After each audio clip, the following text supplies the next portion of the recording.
tudo bem? E aí, vamos para mais uma aulinha? Aula sobre ondas eletromagnéticas e o olho humano. Bom, como a gente sabe, você deveria saber, eu deveria saber, as ondas são classificadas segundo a natureza em dois tipos. Os dois tipos são ondas eletromagnéticas e ondas mecânicas.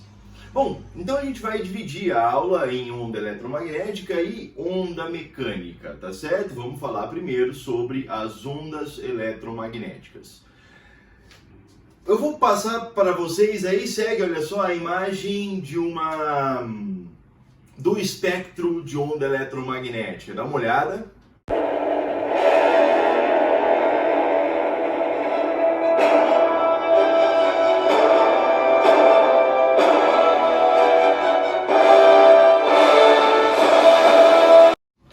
Bom, vamos falar sobre a luz. Então, por exemplo, o Sol. O Sol ele emite para nós uma luz com todas essas radiações que vocês viram naquela imagem, tá certo? Dessas radiações, uma parte o nosso olho é capaz de captar. Uma parte desse espectro eletromagnético, o nosso olho é sensibilizado. Então, uma parte sensibiliza o nosso olho. Essa parte que sensibiliza o nosso olho, nós chamamos de luz visível. Então, o Sol, por exemplo, ele emite para nós uma luz visível branca. Tá certo? Por conta da temperatura do Sol, a gente tem um maior espalhamento do comprimento de onda da cor amarela. Por isso o Sol nos parece amarelo, tá certo? Mas vamos lá, vamos para a luz branca. O primeiro sujeito que percebeu a decomposição da luz, que a gente já sabia, a gente já conhecia por conta do arco-íris, mas o primeiro sujeito que percebeu a decomposição da luz foi Isaac Newton. Então o Newton, ele pegou um prisma, um vidro, pegou um prisma e fez passar por esse prisma a luz do Sol, a luz branca, tá certo? Esse prisma, então, que foi percebido, utilizado por Newton, ele provoca um fenômeno óptico aqui chamado de refração. Cara, a refração, ela provoca mudança na velocidade, tá certo? Quando você tem mudança na velocidade, você tem uma decomposição da luz. Por que isso acontece? Porque cada velocidade, cada luz dessa tem um comprimento de onda e tem uma frequência. Vamos lembrar de uma coisa? Olha só, comprimento de onda e frequência estão aqui, ó, relacionadas pela equação V lambda F, ó, velocidade, comprimento de onda, frequência. Bom, o que o Newton pôde perceber? Que a luz se decompôs em 7 cores. O vermelho, o verde e o azul são as cores que melhor sensibilizam o nosso olho, tá certo? Depois disso, a gente tem entre o vermelho, o verde, o laranja, o amarelo, o anil. Olha só, bom, vamos continuar aqui. Ah, e o violeta, claro, né, o último. Bom, a cor que melhor sensibiliza o nosso olho, vamos lembrar que nós passamos por um processo evolutivo, então o nosso olho foi evoluindo junto, tá certo? Então quando nós saímos da água, a gente observa a natureza e buscamos abrigo, tá certo? Ao buscar abrigo, esse abrigo está sob a proteção da floresta. Bom, então, a cor que mais acalma o nosso olho, a cor de maior sensibilidade é o verde. Olha só. As outras cores que o nosso olho percebe bem são vermelho,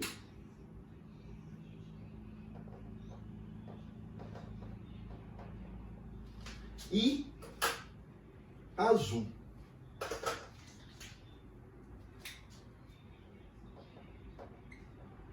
Olha só. Bom, entre o vermelho e o verde, nós temos também o alaranjado, ou laranja.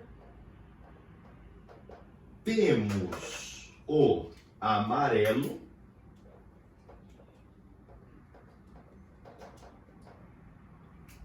Depois do azul, nós temos o anil. E por último, o violeta. A técnica que eu uso para lembrar disso é a seguinte: lembra do verde, tá? Então o verde é importante e tal. E lembra das cores, os comprimentos de onda que nós não enxergamos. Os comprimentos de onda que a gente conhece e nós não enxergamos são o infravermelho, quer dizer, infravermelho quer dizer antes, inferior. E o ultra após, né? Violeta. Por exemplo, Virgílio, não tem um ultra laranja? Tem, mas a gente chama de amarelo. Não tem um ultra vermelho? Tem, mas a gente chama de laranja. Não tem um ultra azul? Tem, mas a gente chama de anil. Então assim, e o ultravioleta? A gente chama de ultravioleta. Então a próxima que vem é do violeta. Isso aqui, olha só, isso aqui representa a frequência. Ó, então essa escalazinha aqui representa a frequência. Aqui nós temos maior frequência e aqui nós temos menor. Ó.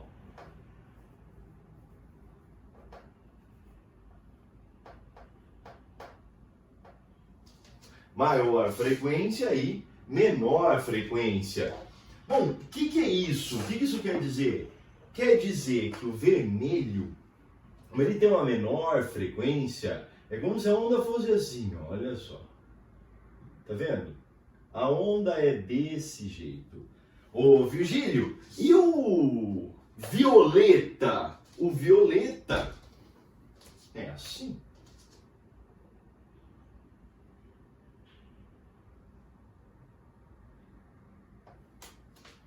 Então aqui nós temos uma maior frequência. Por exemplo, quando a luz do Sol entra na nossa atmosfera, ela sofre refração, tá certo? A gente não vê sempre um arco-íris, a gente vê o arco-íris na água, olha só. H2, ó, tá vendo? Ó, de novo, H2, 2 hidrogênios, oxigênio. A forma molecular da água promove a formação do arco-íris. Agora, olha só que interessante. Quando a luz do Sol entra na nossa atmosfera, sofre refração. E isso faz o quê? A nossa atmosfera, ela provoca um espalhamento maior dos comprimentos de onda da cor azul. Por isso, o nosso céu durante o dia é azul. No pôr do Sol, onde a gente tem uma poluição, o Sol no horizonte, então o Sol está bem no horizonte, tá certo? Quer dizer, ele passa, a luz passa por uma camada mais densa da atmosfera, então ele provoca um espalhamento do comprimento de onda próximo ao vermelho, laranja. Então o céu fica alaranjado, o céu fica avermelhado, tá certo? É isso que acontece. Então por isso que o céu é azul. Então, vermelho, laranja, amarelo, verde, azul, anil, violeta, maior frequência para cá, menor frequência para cá. Bom, essas são as cores visíveis. Visíveis para quem? Visíveis para o olho. E agora a gente vai para outra lousa. Bom, aqui nessa outra parte da lousa, nós temos a representação do olho humano. Né? Essa representação do olho humano, ela não é uma representação, a gente tem várias representações para o olho humano. Olha, eu vou mostrar para vocês algumas imagens, presta atenção.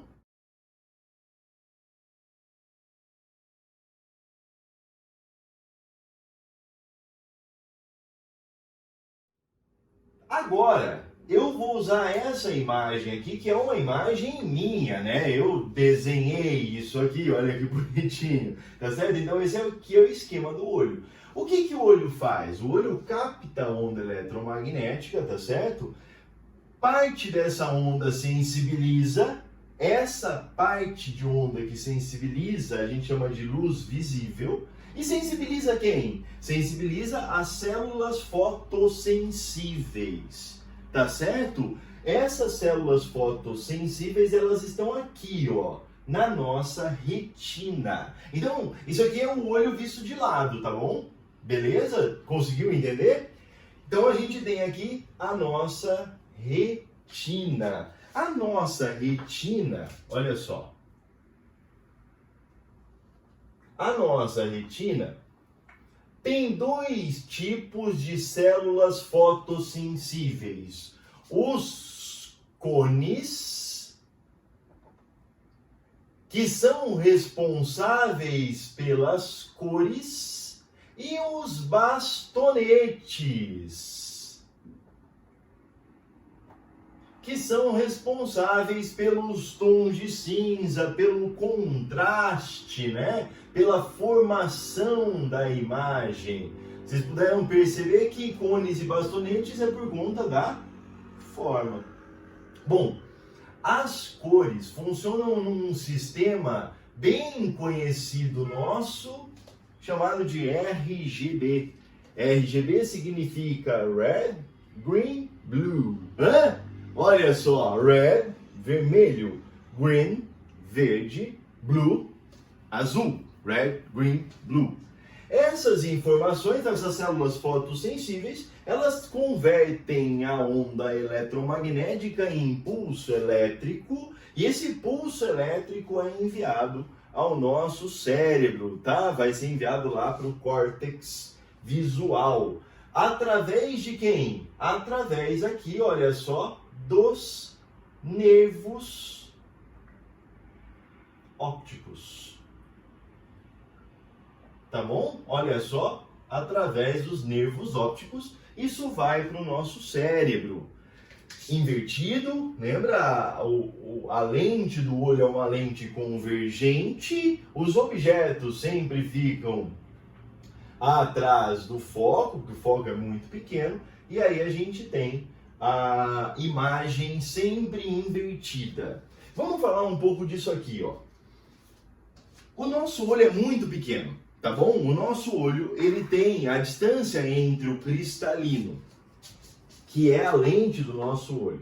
Olha só, a distância entre o cristalino e a retina, ela é aproximadamente, claro que muda, né, de pessoa para pessoa, mas é aproximadamente 2 centímetros. 2 centímetros. Então, assim, se a gente tem uma bolinha, temos uma bolinha de 2 centímetros onde cabe um prédio, onde cabe uma floresta, onde cabe uma montanha, onde cabe uma pessoa. Hein? Olha que interessante. E deixa eu te perguntar, qual que é o objeto mais distante que o nosso olho consegue enxergar? Cara, qualquer coisa. Qualquer coisa, nós conseguimos enxergar estrelas. A estrela mais próxima de nós é o Sol. E o Sol está a 150 milhões de quilômetros daqui. E se a gente olhar para ele direto, ainda vai doer. Quer dizer, e a gente consegue enxergar estrelas muito mais distantes, tá certo? Quer dizer, o nosso olho ele tem uma capacidade visual incrível. O nosso olho tem uma capacidade absurda. Só para você ter uma ideia, então esse cara aqui é o cristalino, ó. o nosso cristalino, ele parece muito com uma lente biconvexa. E esse cristalino, ele tem entre 50, geralmente, né, entre 50 e 54 dioptrias. Dioptria é grau, então entre 50 e 54 graus. Cara, olha só, às vezes você tem um amigo que o óculos dele tem 5 e você fala que ele é cegueta. Então aqui, ó, 50 a 54 graus, 50 graus ou 50 dioptrias para objetos no infinito, objetos distantes, 54 para objetos próximos. Bom, além do nosso cristalino, né, quer dizer, o olho inteiro chega a isso aqui, além do nosso cristalino, nós temos uma estrutura aqui dentro formada por água, gordura, proteína. Olha só, água, gordura, proteína. Isso aqui é o humor vítreo. O humor vítreo, então, ele é formado por água, ele é formado por gordura, proteína. Se você resolver ficar fortão, o seu personal, o seu nutricionista vai dizer para você que você precisa de muita água, que você precisa de muita proteína e você também precisa de uma ingestão, é claro, moderada de gordura. Isso quer dizer que o seu olho precisa de exercício. Isso quer dizer que o seu olho precisa de uma alimentação boa. Pense nisso, tá certo? Bom, quem é que faz essa variação? Eu vou dizer para você que quem faz essa variação, o maior responsável por essa variação em dioptrias do cristalino, é essa estrutura aqui chamada de músculo ciliar. Então são os músculos ciliares. Então esses músculos ciliares, eles fazem isso. Virgílio, então é por isso que às vezes eu estou lendo muito, meu olho pode doer e tal? É. E por isso, inclusive, que o seu olho precisa de descanso. Então lembra? Eu quero ficar forte, professor. Se você quer ficar forte, quer ficar fortão, quer ficar fortona, o que você vai fazer? Você vai ter uma alimentação muito bem definida, exercícios e descanso. É bem legal isso, né? Bom, os músculos ciliares, eles fazem esse movimento, tá certo? Aqui nós temos o cristalino, já disse, aqui nós temos uma estrutura que carrega nosso código genético, uma estrutura bem legal, carrega o nosso código genético e é uma estrutura colorida, dá cor ao olho e serve para regular também a abertura desse buraco. Bom, essa estrutura é a íris. Então, essa estrutura aqui, olha só, é a íris. Certo? Esse buraco aqui é o cristalino. Desculpa. É a pupila, perdão. Então, ó, esse cara aqui é o diafragma da máquina, é a pupila. Virgílio, e essa outra estrutura dando volta aqui? Essa aqui é a estrutura que eu pus para representar a córnea.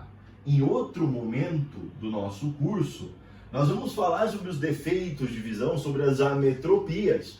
E aí eu vou mostrar para vocês a cirurgia em que você mexe aqui na córnea para ajustar a dioptria do olho, para ajustar o grau do olho.